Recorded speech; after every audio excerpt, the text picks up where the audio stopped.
Todos nós sabemos quem é o Satã, Diabo ou Satanás, aquele eterno inimigo de Deus. Mas você sabe como é a história de que ele acabou se tornando o imperador infernal? E como é descrita a batalha dele contra os outros anjos de Deus? E também de como ele saiu do inferno e fez com que o primeiro casal da Terra pecasse? Bem, é isso e muito mais que eu vou contar pra vocês hoje na história nunca contada de Lúcifer, o paraíso perdido. Só pra explicar pra vocês que essa história toda é contada em um poema. É claro que eu vou contar aqui de forma narrativa, mas no começo e no fim de cada canto, vou colocar um trecho da poesia, beleza? E caso você queira ver de maneira completa, dá uma olhada no comentário fixado. E como esse vídeo deu um trabalhão, não se esqueça de deixar o like, de compartilhar e de se inscrever aí, para que mais pessoas vejam essa história, beleza? Bom vídeo pra vocês.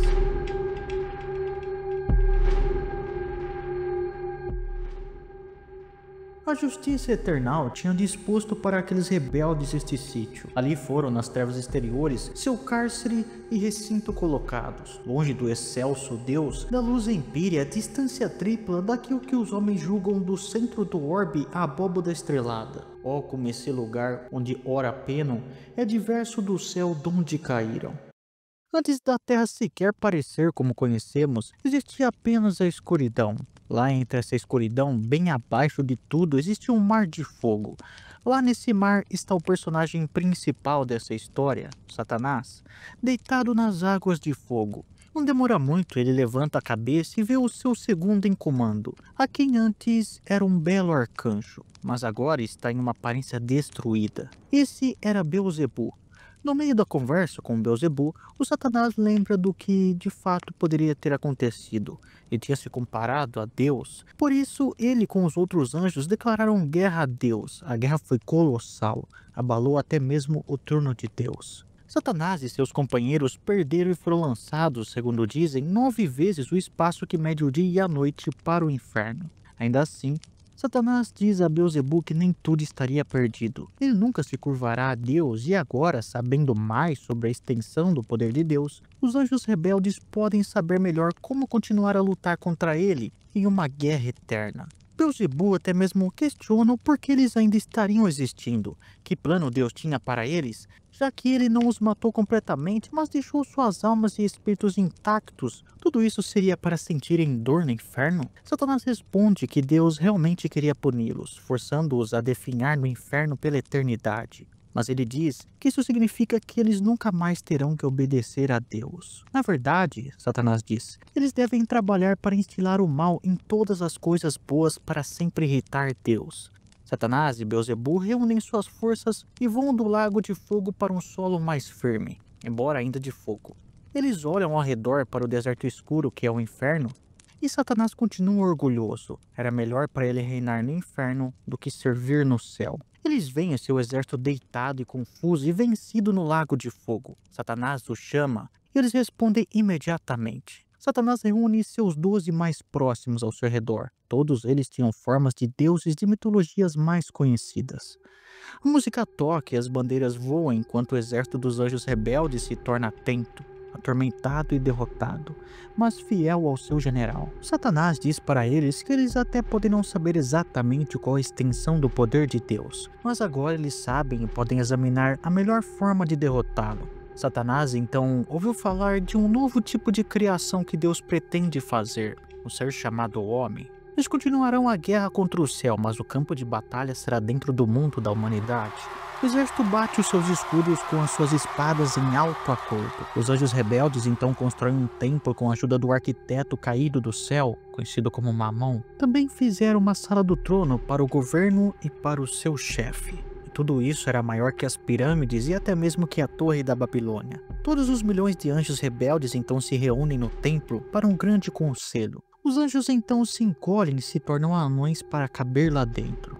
Deste modo, os espíritos do Averno, sua imensa estatura reduziram, a tênue vulto e a larga se acomodam, sendo sem culto no salão da cúria, mais além alta câmara formando. Da multidão por teias separados, os pares infernais subem dos tronos, em número de 1000, o teor de numes, conservando dos vultos a grandeza. Ali se assentam em cadeiras de ouro. Depois de um silêncio, houve a leitura, o decreto que ali ajunta as cortes, e logo o alto conselho principia. Potestades do céu dominem os tronos, sem seu golfo sem fundo o mesmo abismo.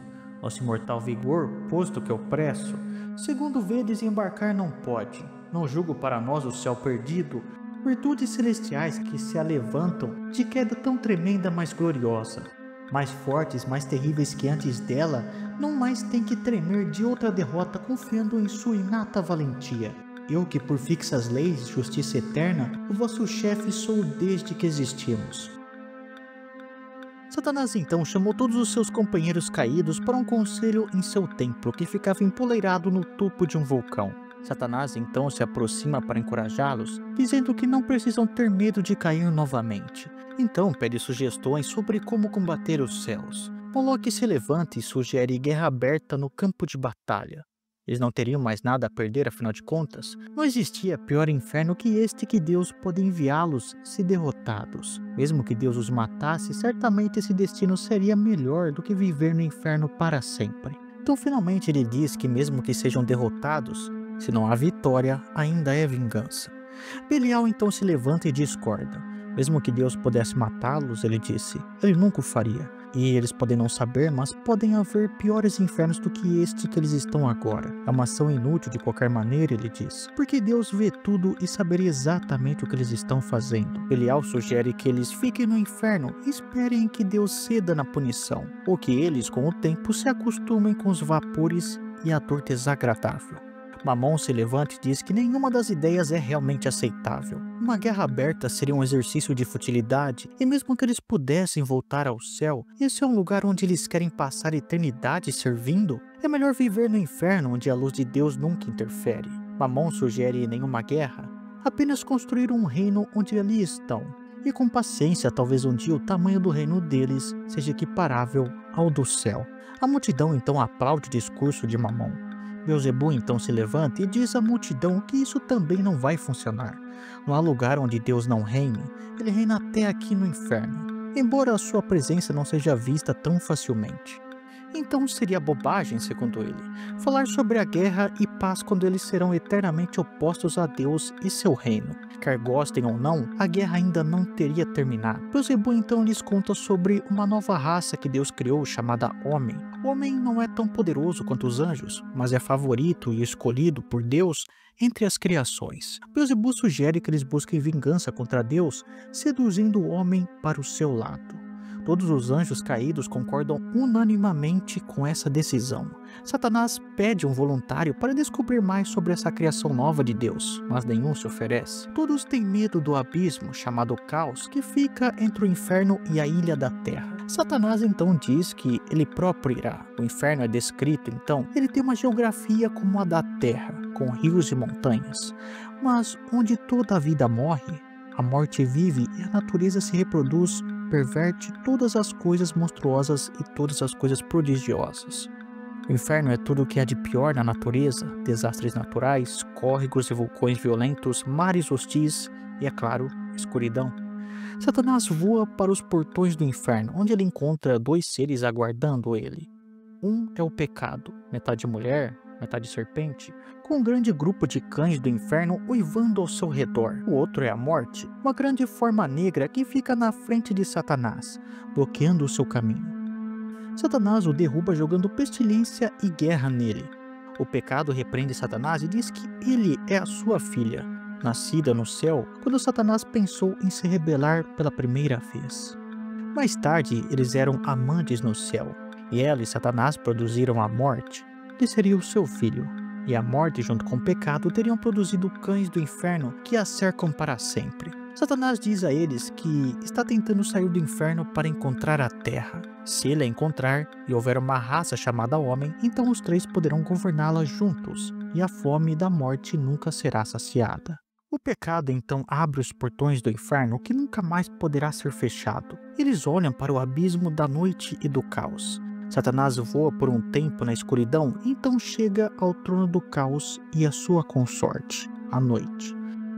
Satanás diz a ele que está apenas de passagem, tentando encontrar a terra. O caos lhe diz que o caminho para a terra está conectado ao céu por uma corrente dourada. Nesse vazio páramo aeriforme, estende as asas para o rei das trevas, e ao longe vê uma tensão pausada, o Império Céu, que que nos sentidos todos, vai a perder de vista excelso encobre. A sua forma na sua grandeza, observa-lhe com hórrida saudade. De opala as torres, de safiro os muros, sua noutrora deleitosa pátria, e neles firme por cadeia de ouro, descobre logo pendurada a terra, vizinha a lua, igual na redondeza, aos mais pequenos dos celestes orbes. Então, recheado de vingança eterna, da maldição na detestável hora, o réprobo maldito voa ao mundo. Unigênito meu, olha em que fúria nosso inimigo férvido se exalta. Nada o pode suster, nem muros do orco, nem todas as cadeias com que o cinjo, nem do atro abismo a vastidão enorme. Desesperado arroja-se a vingança, insano, sem prever que ela redunda. Sobre a sua danada rebeldia, os obstáculos todos triunfante. Lá voa junto aos céus, da luz nas orlas, e para o mundo que formei há pouco, vai agora partir em busca do homem, tensionando ensaiar a ver se alcança. Com as forças todas infernais destruí-lo, ou pervertê-lo por traidora astúcia. Deus vê Satanás indo em direção ao mundo e o aponta para o seu filho, sentado à sua direita. Ele conta a seu filho como Satanás tentará o homem e como o homem cairá. Ingrato, Deus diz sobre o homem. Ele teve de mim tudo o que podia ter. Eu o fiz justo e reto, suficiente para permanecer de pé, embora livre para cair. Embora Deus saiba que o homem cairá, ao contrário de Satanás, o homem ainda terá chance de ganhar a graça de Deus, já que foi levado ao mal por Satanás. Satanás, por outro lado, escolhe livremente o mal, sem nenhuma tentação. Seu filho, é claro, se oferece para morrer pelo homem. Eu por ele deixarei teu seio, ele diz. Então o filho voltará e vencerá a morte ele mesmo. Deus então concorda e conta como seu filho nascerá de uma virgem e morrerá para a criação favorita de Deus, o homem, e para que ele viva. Deus então o torna o rei do homem, filho do homem e de Deus. Deus diz aos anjos no céu para se curvarem a ele. Enquanto isso, Satanás chega ao limbo da vaidade e ao paraíso dos tolos, o lugar para onde vão todos os homens e a natureza que tem esperanças vãs de alcançar o céu enquanto estão na terra, buscando riquezas ou superstições. O limbo da vaidade, de fato, logo será preenchido com capuzes e hábitos, relíquias, contas, indulgências, dispensas, perdões, touros e outras coisas. Essas terras, Satanás anda em regiões semissólidas. Satanás também vê o portão do céu e a escada para o portão. Além disso, há uma grande passagem, embora seja menor, que leva os anjos até as criaturas de Deus na terra. Satanás voa até o sol, onde pode ver toda a criação. Ele espia Uriel, um dos anjos de Deus, guardando a terra. Satanás se transforma em um querubim bonitinho e pergunta a Uriel onde está a nova criatura que Deus teria criado, para que ele possa ir admirá-la. Uriel então fica impressionado que o anjo queira deixar o céu para conferir a criação de Deus. Ele direciona Satanás para o lar do homem no paraíso. Disse de novo para o sol se vira. Satanás lhe faz então uma profunda vênia, como com as hierarquias superiores sempre é costume praticar no empírio, e da eclíptica logo o voo lança ligeiro e apruma em direção à terra. Lá vem descendo em tortuosos giros, até que no cume de Nifate pousa. Porém Satã, ardendo em fúria todo, ei-lo ali já, que vem o traidor vingar-se da primeira batalha haver perdido, e de arrojado ser nas flamas do orco. Satanás pousa no monte Ninfates. Ele tem alguns momentos de dúvida. A luz do sol o lembra da luz e da graça que ele tinha no céu. Ele questiona se teria caído ou não se tivesse sido criado por Deus com menos orgulho em primeiro lugar. Ser criado desde o início com natureza que o levaria à queda o faz odiar Deus ainda mais. A Deus esperança, lhe diz, e com esperança a Deus medo. Ele vai para corromper a humanidade. Ele chega no jardim do Éden e o encontra protegido por um muro alto de árvores e plantas. Satanás pula sobre ele, literalmente como um ladrão na noite. O paraíso, se existisse ainda hoje, seria como uma maravilha natural. Satanás vê Adão e Eva, que em uma majestade pareciam senhores de tudo. Todos os animais estão brincando pacificamente ao redor deles ou deitados preguiçosamente ao lado deles. Satanás fica sem palavras. Ele os acha lindos, mas é compelido a fazer o que, se não fosse condenado, abominaria. Adão e Eva estão conversando sobre a vida.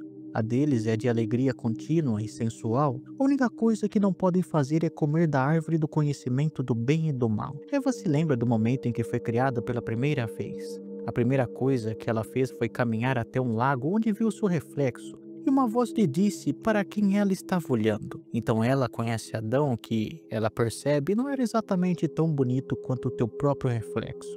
A visão de Adão e Eva esmaga Satanás. Ele lamenta sua própria perda no inferno. Desejo feroz não realizado em alegria e amor. Enquanto isso, Uriel diz a Gabriel que foi enganado por Satanás e agora ele está em algum lugar no jardim. Mas Gabriel responde a Uriel que encontrará a serpente, ou pelo menos o que seria a serpente antes do amanhecer. Lá no jardim, Adão e Eva falam sobre as estrelas, fazem uma oração e depois vão dormir. Do outro lado, Gabriel caça e rapidamente encontra Satanás, que explica que queria escapar da dor do inferno e então veio para o paraíso. Gabriel, é claro, não acredita nele e diz que ele deveria voltar para o inferno ou ele pessoalmente o arrastará para lá. Satanás, então bravo, se prepara para lutar, mas Gabriel então diz para que ele olhasse para as estrelas, para que ele perceba que ele está muito além do que era antes e que Satanás está em desvantagem. O diabo então olha para as estrelas e percebe que ele será pisoteado por Gabriel, então ele mesmo sai por conta própria. Satã, um do outro as forças conhecemos, nossas nenhuma são, foram-nas dadas. Logo é loucura blasonar com elas, não são maiores do que o céu permite. As que possuem estão dobradas hoje e podem esmagar-te. O que te avanço, além está em cima de teu fado, naquele signo onde pesado foste, tão ligeiro e tão fraco se resiste. Para cima Satã os olhos lança, a concha sua tão subida observa, não diz mais nada, murmurando foge, e foram-se da noite as trevas com ele. Assim Adão desassombrar procura, da esposa bela o coração mavioso. Ela se desassombra, mas calada, escapar deixa de cada um dos olhos. Ao jofar de uma lágrima que a limpa, com pronto auxílio da fulgente coma, assomam-lhe outras duas, e se inclinam das amorosas cristalinas fontes. Eis Adão com 2 beijos lhes enxuga, vendo nelas indícios agradáveis, e virtuoso remorso e pio susto, que mesmo nas mais cândidas inocências, teme que alguma ofensa perpetrasse. É manhã no paraíso. Adão acorda Eva. Eva conta a Adão sobre o sonho que teve em que uma voz a chamou para a árvore do conhecimento. A voz apareceu como um anjo e disse a ela que ela deveria comer o fruto porque aquele fruto a tornaria uma deusa. Eva então pegou o fruto e voou para o céu realmente como uma deusa. O Adão, é claro, ficou muito perturbado com esse sonho. Ele conforta Eva e eles vão trabalhar, cantando louvores a Deus. Eles cuidam do jardim, mas é um trabalho tão agradável que a natureza praticamente trabalha com eles. Enquanto isso, Deus chama Rafael e fala com ele sobre Satanás e envia então o anjo para avisar Adão. Adão vê Rafael chegando e diz a Eva para preparar uma refeição para o convidado celestial. Eles se sentam para comer. Rafael lembra a Adão que ele tem um livre-arbítrio, mas o avisa sobre as intenções de Satanás de corromper a criação de Deus. Rafael conta um pouco sobre a história de Satanás. Ele se voltou pela primeira vez quando Deus gerou o seu filho e anunciou a todo o céu que os anjos deveriam adorá-lo. Todos os anjos adoraram o filho, mas mais tarde naquela noite, Satanás falou com o seu segundo em comando e disse a ele para reunir suas forças na colina ao norte. Satanás convence metade dos anjos do céu a se juntar com ele por causa da sua grande liderança como um anjo. Deus, é claro, vê tudo o que Satanás está tramando e discute com o seu filho. O filho concorda em derrotar Satanás. Satanás ergue um templo em uma colina ao norte que replica o próprio templo de Deus. Lá Satanás vai até os anjos que o seguiram e os incita à rebelião. Apenas Abidiel se levanta na multidão e se opõe, mas nenhum dos outros se junta a ele. Ele sai orgulhosamente e tem permissão para voltar para o templo de Deus, o céu. O impávido Abidiel, ninguém mais que ele, adorava com zelo a divindade, e as ordens soberanas ele cumpria. Severo e santo zelo então o abrasa, e assim o seu furor lhe solta as rédeas. Ó blasfêmia, ó soberba, ó falsidade. No céu ninguém supõe ouvir tais vozes, principalmente a ti, traidor ingrato, que além dos teus iguais tão alto te ergues, e ousas tu, pronunciando ímpio reproche, condenar o decreto sempre justo, em que Deus legislou com juramento, que seu único filho, a quem dotara com o cetro real e seu poder insígnia, o joelho dobrariam reverentes dos vastos céus, as hierarquias todas confessando o legítimo monarca? O invejoso rival, o êmulo altivo, se assentaria no supremo trono, mas em meio caminho seus projetos. Descobriram-se logo íritos, loucos. Ao primo intuito nos parece estranho que anjos, opondo-se em feroz batalha, uns contra os outros, férvidos se arrojem. Eles que unânimes só iam, como filhos de excelso potentado, em festins de prazer e amor unir-se. Ao sempre eterno Pai hinos cantando, mas ideias de paz, brandos projetos, evaporam-se, assim que brama e troa, o alarma temeroso, a voz de assalto. Abidiel é recebido de volta no céu e elogiado pela sua coragem.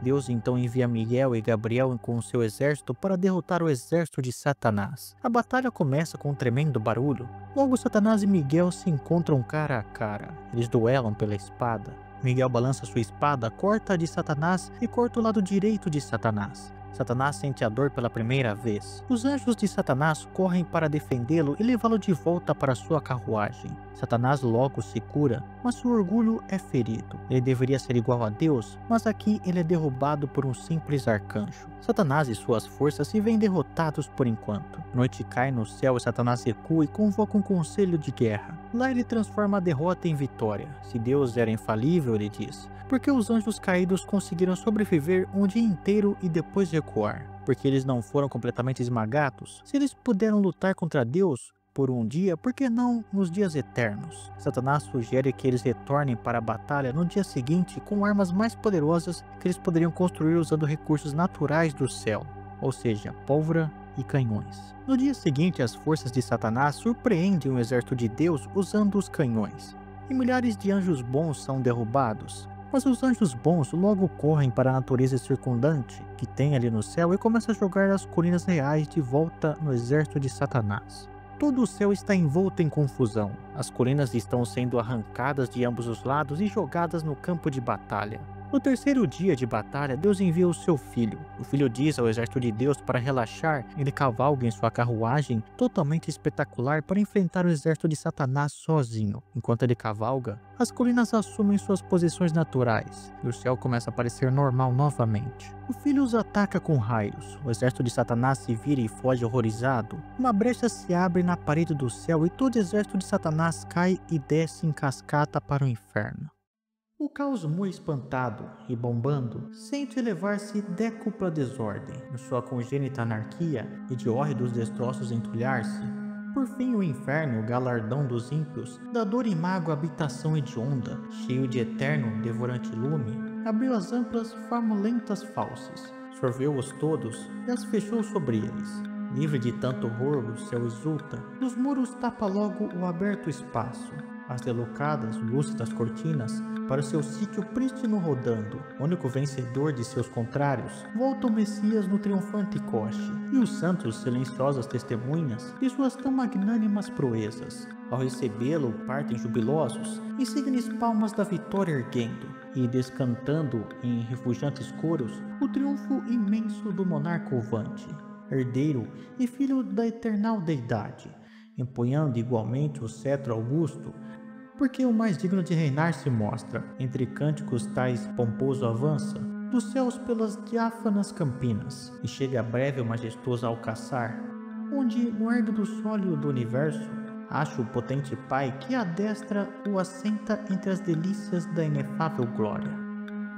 Filho eu da terra ousei por ti guiado, entrar no céu dos céus e éter divino, aurir nas fontes que me destes francas, descendo agora aos pátrios elementos, e meu ígneo frisão, Ifrene, alado, como outro tempo audaz Belerofonte, posto descesse de mais baixos climas. Também me vale, ó deusa, obsta-me a queda, que me faria em campos alienos desamparado, errante e envergonhado. Adão pergunta a Rafael sobre como ele, o homem, veio a existir, como a terra foi criada e por quê. Rafael diz a ele que após a queda de Satanás, Deus viu que o céu havia perdido metade da sua população. Não querendo que Satanás reivindicasse nem mesmo essa vitória, Deus decide povoar o céu com uma criatura que, dado o livre-arbítrio, ganharia o seu caminho para a sua glória. Deus então cria a escuridão e a luz, o universo, a terra e o oceano, e as plantas e os animais, na mesma ordem da história do Gênesis da Bíblia hebraica, em 7 dias. Ó 1000 vezes feliz a humana prole, que Deus criou à semelhança sua, para morar nesse Éden e adorá-lo, dominando nas águas, no ar, na terra, da criação inteiros os produtos, multiplicando a raça justa e santa dos seus adoradores escolhidos. Ó 1000 vezes feliz, se ela conhece a dita sua e se mantém virtuosa. Os coros celestiais assim cantaram, o céu ressoou de ouvantes aleluias, o sábado destarte foi guardado. Contente a formação deste universo, das coisas à primeira perspectiva, e os variados sucessos que ocorreram antes que a luz da vida tu gozasses. Esta história transmite a teus vindouros. Se queres saber mais, não excedendo da mente do homem os limites, fala. Adão pergunta a Rafael sobre os céus. Enquanto isso, Eva vai cuidar de seu jardim. Rafael fala um pouco sobre o céu e até menciona criaturas que vivem em outros planetas, mas termina dizendo que Adão e Eva não devem ficar muito curiosos sobre outros mundos ou como o céu funciona. Tais perguntas e curiosidades podem desviá-los de sua função na Terra. Adão então conta a Rafael o que ele se lembra sobre como foi criado. Rafael estava aguardando o inferno quando Adão foi criado, então por isso ele acabou perdendo essa parte. Adão se lembra apenas de acordar em um lugar lindo e se perguntar sobre a sua própria existência. Ele tem um sonho e Deus lhe responde que foi ele, Deus, que o criou. Deus o avisa para não comer da árvore do conhecimento do bem e do mal. Deus diz a Adão que todo o resto da criação é seu para possuir e nomear. Adão diz a Deus que gostaria de uma companheira, porque ele observava que todos os outros animais receberam consortes. Deus lhe diz que ele, Deus, está sozinho e está bem. Mas Adão continua pedindo e Deus finalmente cede. No entanto, diz a Adão que planejou uma companheira para ele o tempo todo. Adão é colocado para dormir e Deus tira uma costela de seu lado. A partir dela, Deus forma uma mulher, a mais bela para Adão de todas as criaturas de Deus. Adão e Rafael têm uma discussão sobre o que seria o amor. Como o amor deve ser puro, não carnal ou apaixonado. O amor carnal é o que as feras apreciam. E Deus deu a Adão uma mulher, não uma fera, então ele deve praticar o amor mais elevado.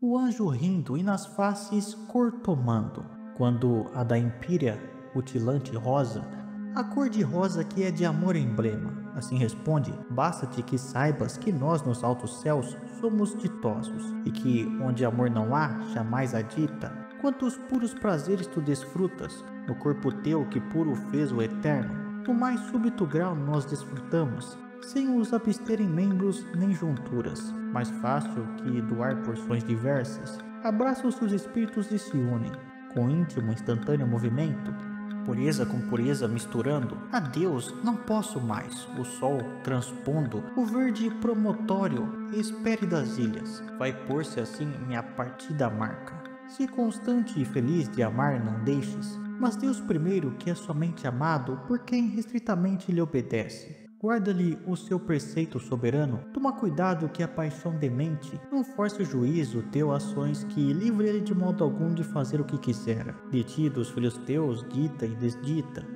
e te postas então, de ti dependem. Já tinha a narração findado o arcanjo, e ainda a voz sua no encanto ouvido, de Adão ressoa, que ainda crê falando, e porque nada perca, atento escuta, mas logo com quem de êxtase acorda, destarte lhe responde agradecido. O crepúsculo cai no jardim do Éden, então a escuridão. Satanás desliza para dentro do jardim na forma de névoa. Ele então se esconde em uma cobra. Enquanto atravessa o Éden, Satanás lamenta novamente sua perda do céu quando vê o quão lindo é o paraíso da criação. A vingança, que a princípio era doce, amarga em pouco tempo e volta em si mesma. Amanhã chega e Adão e Eva saem para cuidar do jardim. Eva sugere que eles se separem e dividam o trabalho para fazer mais. Adão não acha que isso seria uma boa ideia, mas cede quando Eva sugere que ele não confia nela. Satanás, é claro, encontra Eva sozinha. Por um momento dominado por sua beleza, descobre-se estupidamente bom. Na forma de uma serpente, então Satanás a bajula, dizendo o quanto ela é bonita. Eva então fica surpresa que a serpente saiba falar e pergunta como é possível. Satanás responde que é porque ela comeu de uma árvore do jardim. Então ela leva a Eva até a árvore do conhecimento para mostrá-la. Eva a princípio diz que não pode comer da árvore, mas Satanás diz a ela que Deus não quer que ela coma, porque o conhecimento do bem e do mal a tornará igual a um Deus. Eva pega a maçã e a devora. Ela então decide, por causa do seu amor, envolver Adão. Eles se encontram em frente à árvore. Adão fica chateado, mas decide que não pode viver sem a Eva, então ele pega a maçã também. Os dois então são tomados pela luxúria. O Adão leva Eva de volta ao banco. onde eles acabaram se deitando juntos pela primeira vez. Eles dormem e se levantam, desprovidos e despidos de toda a virtude. Eles percebem pela primeira vez que estão nus. Adão costura folhas de figueira para se cobrirem. Adão culpa Eva pelo tormento deles. Eva culpa Adão por deixá-la trabalhar sozinha no jardim. Adão culpa Eva por ficar brava com isso. Eles passam a tarde toda culpando um ao outro. Me parecia tão perfeito a ponto de crer que o mal inacessível eras, mas pesa-me desse erro, hoje tornado em crime atroz, e tu dele me acusas. Ver se acontecer o mesmo sempre, ou que no tino da mulher confiando, deixe prevalecê-la em seu capricho, do esposo repressor ela rejeita, e se ele a deixa com a vontade livre e de tal indulgência o mal resulta, ela a primeira frouxidão lhe increpa, e mútua acusação, ele sem fruto, gastam assim as enfadonhas horas. No entanto, sob o céu a atroz vingança que no Éden fez Satã nascer oculto, pervertendo a mulher e ela ao marido para comerem o funesto fruto. Quem pode a Deus, que tudo vê e sabe, vendar os olhos e iludir a mente? Justo ele, e sabe em tudo, não obstara, que Satã investisse o senso do homem, capaz por livre-arbítrio, inteira força, de descobrir e repelir astúcias de inimigo qualquer ou falso amigo. Deus diz aos anjos que guardavam o jardim do Éden que não havia nada que pudesse fazer para impedir Satanás e a humanidade de tomarem a sua decisão. Em certo sentido, ele diz, isso estava destinado a acontecer. Ele então envia o seu filho para julgar Adão e Eva. O filho chama Adão e Eva, que estão escondidos nos arbustos, e eles emergem. Mas em vez de louvá-lo, eles se encolhem de culpa. Adão diz que ouviu o filho chamando, mas tinha vergonha de estar nu. Adão começa a comer o fruto, mas culpa Eva, a parceira que Deus havia feito para ele. Eva também admite, mas culpa a cobra. O filho julga a cobra, e faz dela um animal que rastejará em seu estômago, e comerá pó. O filho julga Eva, ela agora terá dores no parto e deverá ser submissa ao marido. O filho julga Adão e terá dificuldades com a terra para fazer crescer alimentos, e a morte estará no fim para ambos. O filho então dá a ambos roupas feitas de peles de animais. Enquanto isso, o pecado às portas do inferno é inspirado pelo sucesso de Satanás na criação e conversa com o seu filho, que é a morte. Os dois constroem uma ponte do inferno para a terra para que a humanidade possa ser mais facilmente levada ao inferno e o pecado, morte e Satanás possam invadir a terra mais facilmente. Satanás retorna ao inferno e envia o pecado e a morte para reinar na terra. Seus anjos caídos se reúnem ao redor dele em seu templo para ouvir sobre o seu sucesso. Ele conta a eles tudo o que fez. Eles não comemoram, no entanto, como ele esperava. Em vez disso, eles sibilam. Satanás se sente transformado em uma cobra gigante, e ele mesmo sibila com eles. Todos os anjos caídos então se transformam em cobras, escorpiões e monstros. Eles se reúnem ao redor de uma árvore frutífera, semelhante à árvore do conhecimento. Eles provam a fruta, mas tem gosto de cinzas. Enquanto isso, pecado e morte estão na terra. A morte começa a agir na natureza, começando com as plantas e subindo para os animais. O pecado, é claro, se concentrará na humanidade. Deus muda as leis da natureza para que elas não forneçam sempre luz e ordem. Mas, na verdade, Deus envia os anjos para inclinar o eixo da terra para que agora ela tenha estações. Agora o homem estará lutando contra a natureza em vez de trabalhar com ela. Adão lamenta a transformação e repele Eva. Eva, por sua vez, quase acaba dando fim nela mesma. Adão se torna mais suave e diz a ela que a sua condição e julgamento poderiam ter sido muito piores. Eles não estão, afinal, mortos. Ainda estão juntos. Os dois então oram a Deus pedindo perdão e começam a mais uma vez louvá-lo. Nossa pátria e descanso derradeiro, assim o que melhor fazer nos cumpre, do que voltamos ao lugar sagrado, onde quis Deus julgar-nos compassivos, e nos prostramos à presença dele com reverência humilde confessando as nossas culpas e perdão pedindo, com lágrimas fiéis que a terra inundam. Em humilde postura arrependidos, os pais da humana prole orando estavam. A graça vinda do superno trono, já de seus corações mudado havia, toda a dureza em lacrimal brandura. Indizíveis suspiros exalando, soltam preces que aos céus voam mais prontas do que os rasgos da altíssona eloquência. O filho ouve as orações de perdão de Adão e Eva e as apresenta a Deus, perguntando se os pedidos de perdão não são de alguma forma mais doces agora que a humanidade conhece a diferença entre o bem e o mal. Deus concorda e decide aliviar seu julgamento dos dois, mas ele diz que a humanidade deve ser proibida de viver no paraíso.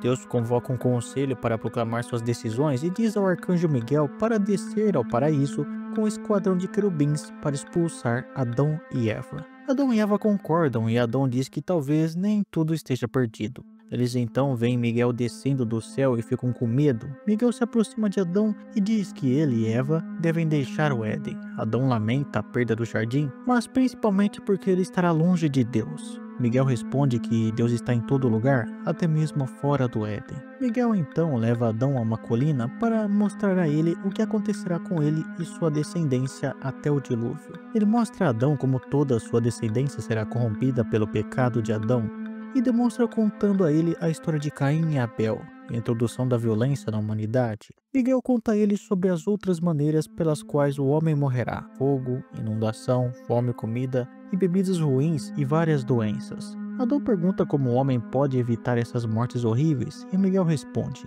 pela temperança ensinada e também a regra de não muito, então o homem pode morrer de forma pacífica. Miguel continua e narra as histórias dos filhos de Caim, o profeta Enoque e Noé e o dilúvio. Ó tu, meu mestre, que mostrar-me sabes os sucessos por vir como presentes. Nesta última visão tornares-me a vida, vendo que a arca e as criaturas todas escapam vivas do furor das águas, que a prole sua conservada fica, menos lamento o estrago do orbe inteiro, por meus perversos filhos habitado, do que fogo por ver o que achou o eterno, um tão amável homem, tão virtuoso, por quem criar se digna um novo mundo, e seus furores ocultar no ouvido. Qual caminhante que, apesar de ansioso, por quanto antes findar seu longo giro, descansa as horas em que o sol mais queima. Assim, de Adão as reflexões dando aso, o arcanjo então a narrativa assusta, do aniquilado mundo entre ruínas e a aparição do mundo restaurado, depois com suave transição prossegue. Miguel continua a relatar a história do homem, abrangendo basicamente toda a Bíblia hebraica. Ele relata a história do tirano Nimrod e seu desejo de ser o maior que todos os homens, e até mesmo maior que Deus ao construir a Torre de Babel. Ele conta a história de como Deus escolheu uma nação, Israel, para ser o seu povo escolhido e descreveu a linhagem de Abraão e Josué, passando por José, Moisés e Josué, que finalmente os trouxe para a terra prometida. Ele descreveu o reino de Davi, o templo de Salomão e o exílio do cativeiro babilônico do povo hebreu. Finalmente, Miguel fala do Messias ungido que finalmente conquistará a morte e corrigirá o erro de Adão. O filho então ascenderá ao céu, que será possível para todos os homens que seguem a lei de Deus. Então se alegra com o fato de que o Filho de Deus nascerá de sua semente, mas como filho conquistará a morte. Ele suportará teu castigo vindo da carne para uma vida de reprovação e uma morte amaldiçoada, responde Miguel. Ele termina dizendo a Adão para adicionar ação ao conhecimento que lhe foi dado, adicionar virtude, paciência, temperança e amor. Então não serás relutante em deixar este paraíso, mas possuirás um paraíso dentro de ti, muito mais feliz. Miguel então segura as mãos de Adão e Eva e os conduz para fora do paraíso. Olhando para trás, então observam do Éden, há pouco o seu ditoso asilo. A porção oriental em flamas toda, debaixo da ígnea espada e a porta horríveis bastos espectros ferozmente armados, de pena alguma lágrimas verteram, mas resignados logo as enxugaram. Diante deles estava inteiro o mundo, para o seu gosto a habitação tomarem, e tinham por seu guia a providência, dando-se mãos aos pais da humana prole. Vagarosos lá vão a passo errante, afastando-se do Éden solitários. Se você assistiu o vídeo até aqui, não esqueça de deixar o like, de se inscrever no canal e de compartilhar o vídeo. E tem aqui no canal também a história do Inferno de Dante, caso você queira saber mais sobre alguma coisa ligada à Bíblia. Valeu, falou, tchau.